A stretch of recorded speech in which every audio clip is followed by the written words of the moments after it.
சேலம் சூரமங்கலத்தில் நடந்த இரட்டை கொலை சம்பவம் தொடர்பாக ஒருவர் கைது செய்யப்பட்டிருக்கிறார். வடமாநிலத்தைச் சேர்ந்த இளைஞர் சந்தோஷை போலீசார் கைது செய்திருக்கிறார்கள்.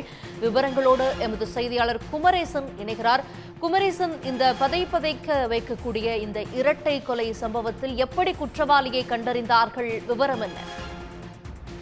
நிச்சயமாக, அதாவது நேற்று மாலை பட்டப்பகலில் சுமார் 4 மணி அளவில் வீட்டில் தனியாக இருந்த, அதாவது சேலம் சூரமங்கலம் அருகே உள்ள அம்மாபாளையம் என்ற பகுதியில் வீட்டில் தனியாக இருந்த முதியவர்களான 70 வயது பாஸ்கரன் மற்றும் அவருடைய மனைவி 65 வயது வித்யா ஆகிய இருவரும் வீட்டுக்குள் தனியாக இருந்த போது உள்ளே நுழைந்த ஒரு மர்ம நபர் அவர்களை சுத்தியால் தலையில் அடித்து கொன்றுவிட்டு அவர்கள் அணிந்திருந்த 7 சவரன் நகை, அதாவது பாஸ்கரன் அணிந்திருந்த 7 சவரன் தங்கச்சங்கிலி, அதே போல வித்யா அணிந்திருந்த 3.25 பவுன் தங்கச்சங்கிலி ஆகியவற்றை பறித்துக் கொண்டு அங்கிருந்து தப்பி ஓடிவிட்டார். இது குறித்து சம்பவம் தெரிந்தவுடன் உடனடியாக சூரமங்கலம் போலீசார் அங்கு சென்று விசாரணையை மேற்கொண்டனர். குறிப்பாக தடயங்களை பதிவு செய்ததோடு மட்டுமில்லாமல் அங்கிருந்த அந்த பகுதியில் இருந்த சிசிடிவி கேமராக்கள் பதிவுகளை அவர்கள் ஒவ்வொன்றாக ஆய்வு செய்தனர். குறிப்பாக 6 தனிப்படையினர் இது தொடர்பாக விசாரணை மேற்கொண்டனர்.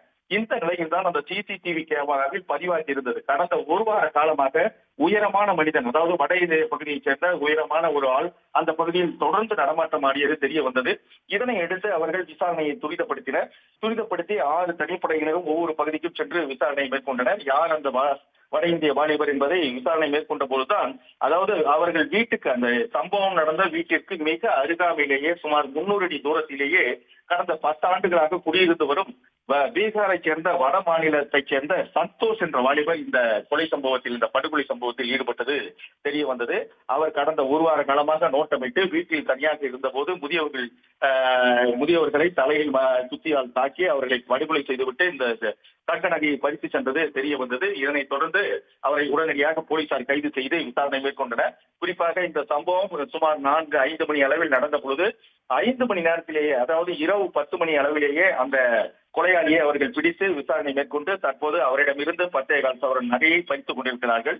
இந்த சம்பவத்தை நடத்திவிட்டு 300 அடி தூரத்திலேயே இருக்கக்கூடிய அவர் வீட்டிற்கே சென்று வீட்டிற்குள் பதுங்கி இருந்த நிலையில் தான் அந்த கொலையாளியை தற்போது பிடித்து விசாரணை நடத்தி கொண்டிருக்கிறார்கள். அவர் மீது அதாவது கொலை வழக்கு உள்ளிட்ட பல்வேறு வழக்குகள் பதிவு செய்யப்பட்டு அவர் இன்னும் சற்று நேரத்தில் சேலம் நீதிமன்றத்தில் ஆஜர்படுத்தப்பட்டு பின்னர் அவர் சிறையில் அடைக்கப்பட உள்ளார்.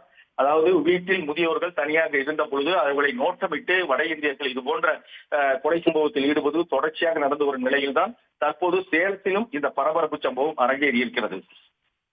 விவரங்களுக்கு நன்றி குமரேசன். உடனுக்குடன் செய்திகளை தெரிந்து கொள்ள சன் நியூஸ் பெல் ஐகானை கிளிக் பண்ணுங்க.